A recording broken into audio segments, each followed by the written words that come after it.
Estás a punto de escuchar Los 9.000 millones de nombres de Dios, de Arthur C. Clarke, narrado por un perrito en una taza. A darle.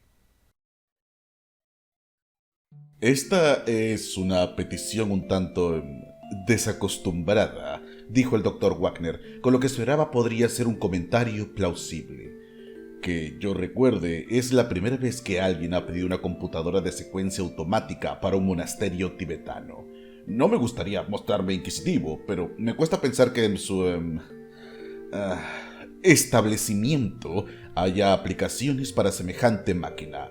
¿Podría explicarme qué intentan hacer con ella?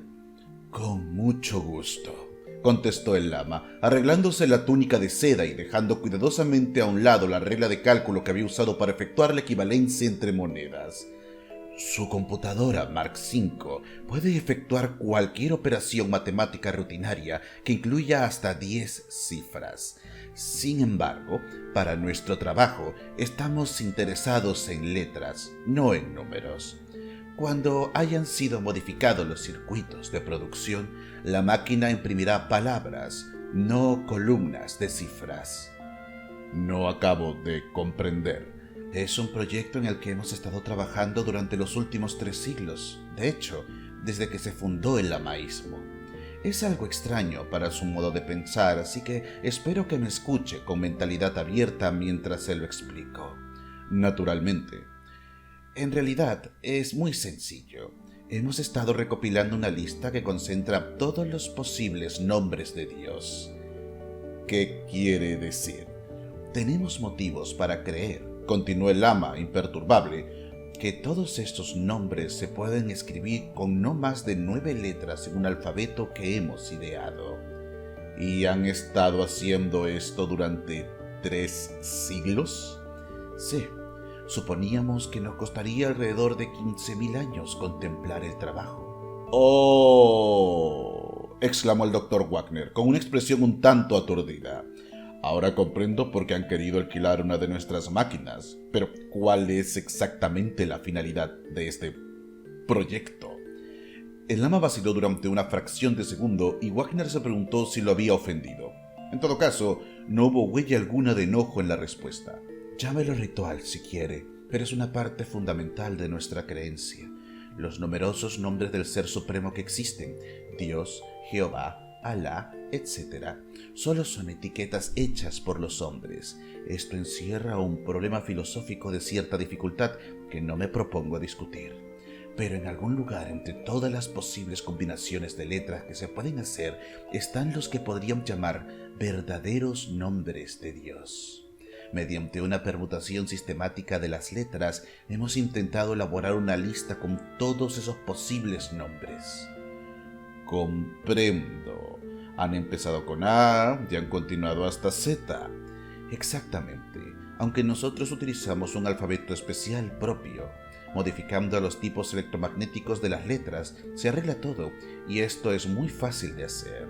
Un problema bastante más interesante es el de diseñar circuitos para eliminar combinaciones ridículas. Por ejemplo, ninguna letra debe figurar más de 3 veces consecutivas. ¿3? Seguramente quiere decir 2. 3 es lo correcto. Temo que me ocuparía demasiado tiempo explicar por qué, aun cuando usted entendiera nuestro lenguaje. Estoy seguro de ello, dijo Wagner apresuradamente. Siga. Por supuesto. Será cosa sencilla adaptar su computadora de secuencia automática a ese trabajo, puesto que una vez haya sido programada adecuadamente, permutará cada letra por turno e imprimirá el resultado. Lo que nos hubiera costado 15.000 años se podrá hacer en 100 días. El Dr. Wagner apenas oía los débiles ruidos de las calles de Manhattan, situadas muy por debajo. Estaba en un mundo diferente, un mundo de montañas naturales, no construidas por el hombre. En las remotas alturas de su lejano país, aquellos monjes habían trabajado con paciencia generación tras generación, llenando sus listas de palabras sin significado. ¿Había algún límite a las locuras de la humanidad? No obstante, no debía insinuar siquiera esos pensamientos. El cliente siempre tiene la razón.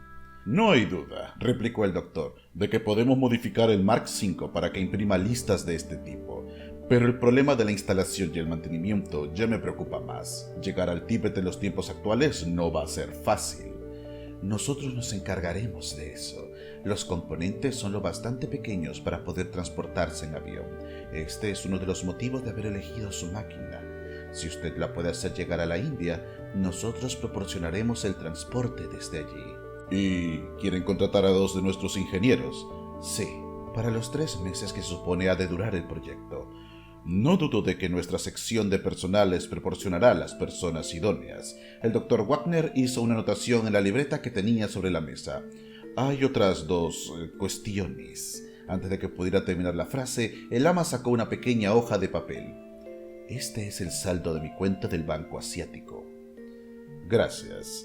Parece ser adecuado.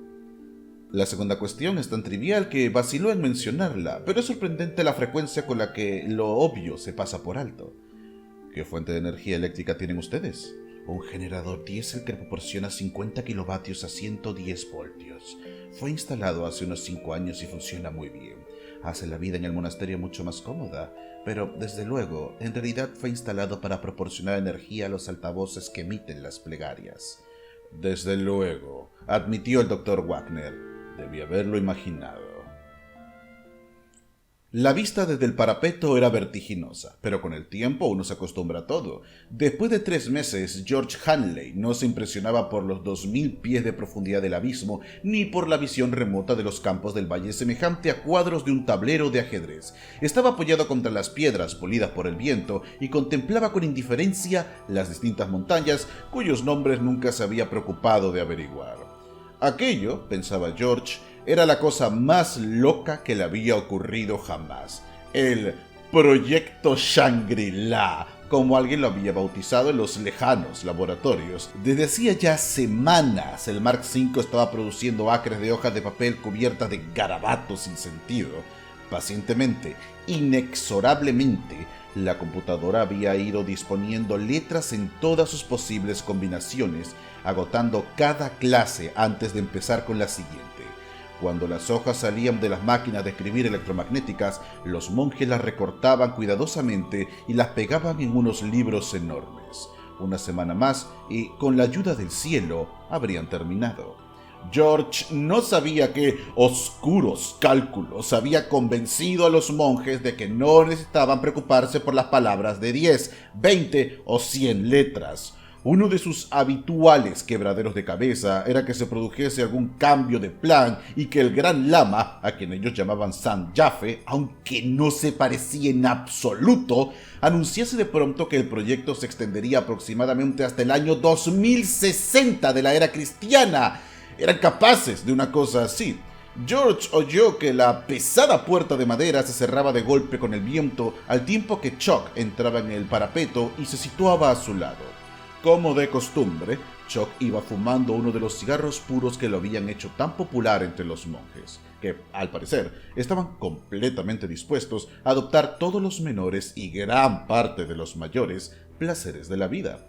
Esto era una cosa a su favor. Podían estar locos, pero no eran tontos. Aquellas frecuentes excursiones que realizaban a la aldea de abajo, por ejemplo. «Escucha, George», dijo Chuck con urgencia. «He sabido algo que puede significar un disgusto». «¿Qué sucede? ¿No funcionan bien las máquinas?» Esta era la peor contingencia que George podía imaginar. Era algo que podría retrasar el regreso y no había nada más horrible. Tal como se sentía él ahora, la simple visión de un anuncio de televisión le parecía maná caído del cielo. Por lo menos representaría un vínculo con su tierra. No es nada de eso. Chuck se instaló en el parapeto, lo cual era inhabitual en él, porque normalmente le daba miedo el abismo. Acabo de descubrir cuál es el motivo de todo esto. ¿Qué quieres decir? Yo pensaba que lo sabíamos. Cierto, sabíamos lo que los monjes estaban intentando hacer, pero no sabíamos por qué. Es la cosa más loca, hermano. Eso ya lo tengo muy oído, gruñó George. Pero el viejo me acaba de hablar con claridad. Sabes que acude cada tarde para ver cómo van saliendo las hojas. Pues bien, esta vez parecía bastante emocionado, o por lo menos más de lo que suele estarlo normalmente. Cuando le dije que estábamos en el último ciclo, me preguntó, en ese acento inglés tan fino que tiene, si yo había pensado alguna vez en lo que intentaban hacer. Yo dije que me gustaría saberlo, y entonces me lo explicó. Sigue, voy captando. El caso es que ellos creen que cuando hayan hecho la lista de todos los nombres y admiten que hay unos 9.000 millones, Dios habrá alcanzado su objetivo. La raza humana habrá acabado aquello para lo cual fue creada y no tendrá sentido alguno continuar. Desde luego, la idea misma es algo así como una blasfemia. Entonces, ¿qué esperan que hagamos? ¿Suicidarnos? No hay ninguna necesidad de eso. Cuando la lista esté completa, Dios se pone en acción, acaba con todas las cosas y... ¡listo! Oh, ya comprendo. Cuando terminemos nuestro trabajo, tendrá lugar el fin del mundo. Chuck dejó escapar una risita nerviosa. Eso es exactamente lo que le dije a Sam. ¿Y sabes qué ocurrió? Me miró de un modo muy raro, como si hubiera cometido alguna estupidez en la clase, y dijo: «No se trata de nada tan trivial como eso». George estuvo pensando durante unos momentos. «Esto es lo que yo llamo una visión amplia del asunto», dijo después. «Pero, ¿qué supones que deberíamos hacer al respecto? No veo que ello signifique la más mínima diferencia para nosotros. Al fin y al cabo, ya sabíamos que estaban locos». «Sí, pero ¿no te das cuenta de lo que puede pasar? Cuando la lista esté acabada y la trompeta final no suene, o no ocurra lo que ellos esperan, sea lo que sea, nos pueden culpar a nosotros del fracaso. Es nuestra máquina la que están usando. Esta situación no me gusta ni pizca». «Comprendo», dijo George lentamente. «Has dicho algo interesante. Pero este tipo de cosas han ocurrido otras veces. Cuando yo era un chiquillo allá en Luisiana, teníamos un predicador chiflado que una vez dijo que el fin del mundo llegaría el domingo siguiente. Centenares de personas lo creyeron y algunas hasta vendieron sus casas. Sin embargo, cuando nada sucedió, no se pusieron furiosos, como se hubiera podido esperar. Simplemente decidieron que el predicador había cometido un error en sus cálculos y siguieron creyendo. Me parece que algunos de ellos creen todavía». «Bueno, pero esto no es Luisiana, por si no te habías dado cuenta. Nosotros no somos más que dos, y monjes los hay a centenares aquí. Yo les tengo aprecio y sentiré pena por el viejo Sam cuando vea su gran fracaso, pero de todos modos, me gustaría estar en otro sitio». «Esto lo he estado deseando yo durante semanas, pero no podemos hacer nada hasta que el contrato haya terminado y lleguen los transportes aéreos para llevarnos lejos». «Claro que...» dijo Chuck pensativamente. «Siempre podríamos probar con un ligero sabotaje». «¿Estás loco? Eso empeoraría las cosas». Lo que yo quiero decir... No, míralo así. Funcionando las 24 horas del día, tal como lo he estado haciendo, la máquina terminará su trabajo dentro de 4 días a partir de hoy. El transporte llegará dentro de una semana. Pues bien, todo lo que necesitamos hacer es encontrar algo que tenga que ser reparado cuando hagamos una revisión, algo que interrumpa el trabajo durante un par de días. Lo arreglaremos, desde luego, pero no demasiado a prisa. Si calculamos bien el tiempo, podremos estar en el aeródromo cuando el último nombre quede impreso en el registro. Para entonces, ya estaremos sanos y salvos en casa. «No me gusta la idea», dijo George. «Sería la primera vez que he abandonado un trabajo. Además, les haría sospechar. No, me quedaré y aceptaré lo que venga». «Sigue sin gustarme», dijo 7 días más tarde, mientras los pequeños pero resistentes burritos de montaña los llevaban hacia abajo por la serpenteante carretera. Y no pienses que huyo porque tengo miedo. Lo que pasa es que siento pena por esos infelices y no quiero estar junto a ellos cuando se den cuenta de lo tontos que han sido. Me pregunto cómo se lo va a tomar Sam». «Es curioso», replicó Chuck. «Pero cuando le dije adiós tuve la sensación de que sabía que en realidad lo abandonábamos, pero que no le importó porque sabía también que la máquina funcionaba bien y que el trabajo quedaría muy pronto acabado. Después de eso... claro, para él ya no hay ningún después». George se volvió en la silla y miró hacia atrás. Sendero arriba era el último sitio desde donde se podía contemplar con claridad el monasterio. La silueta de los achaparrados y angulares edificios se recortaba contra el cielo crepuscular. Aquí y allá se veían luces que resplandecían como las portillas del costado de un transatlántico. Luces eléctricas, desde luego, compartiendo el mismo circuito que el Mark V. ¿Cuánto tiempo lo seguirían compartiendo?, se preguntó George. ¿Destrozarían los monjes la computadora, llevados por el furor y la desesperación? ¿O se limitarían a quedarse tranquilos y empezarían de nuevo todos sus cálculos? Sabía exactamente lo que estaba pasando en lo alto de la montaña en aquel mismo momento. El gran lama y sus ayudantes estarían sentados, vestidos con sus túnicas de seda e inspeccionando las hojas de papel mientras los monjes principiantes las sacaban de las máquinas de escribir y las pegaban en los grandes volúmenes. Nadie diría una palabra. El único ruido sería el incesante golpear de las letras sobre el papel, porque el Mark V era de por sí completamente silencioso mientras efectuaba sus millares de cálculos por segundo. 3 meses, así, pensó George, era ya como para subirse por las paredes. ¡Ahí está!, gritó Chuck, señalando abajo hacia el valle. ¿Verdad que es hermoso? Ciertamente lo era, pensó George. El viejo y abollado DC-3 estaba al final de la pista como una hermosa cruz de plata. Dentro de 2 horas los estaría llevando hacia la libertad y la sensatez. Era algo así como saborear un licor de calidad. George dejó que el pensamiento le llenase la mente mientras el burrito avanzaba pacientemente pendiente abajo. La rápida noche de las alturas del Himalaya casi se les echa encima. Afortunadamente, el camino era muy bueno, como la mayoría de los de la región, y ellos iban equipados con linternas. No había el más ligero peligro, solo cierta incomodidad causada por el intenso frío. El cielo estaba perfectamente despejado e iluminado por las familiares y amistosas estrellas. Por lo menos, pensó George, no había riesgo de que el piloto no pudiese despegar a causa de las condiciones del tiempo. Esta había sido su última preocupación. Se puso a cantar, pero lo dejó al cabo de poco. El vasto escenario de las montañas, brillando por todas partes como fantasmas blancuzcos encapuchados, no animaba a esa expansión. De pronto, George consultó su reloj. «Estaremos allí como dentro de 1 hora», dijo volviéndose hacia Chuck. Después, pensando en otra cosa, añadió: «Me pregunto si la computadora habrá terminado su trabajo. Estaba calculada para esta hora». Chuck no contestó, así que George se volvió completamente hacia él. Pudo ver la cara de Chuck. Era un óvalo blanco vuelto hacia el cielo. «Mira», susurró Chuck.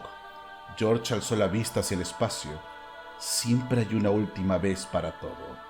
Arriba, sin ninguna conmoción, las estrellas se estaban apagando.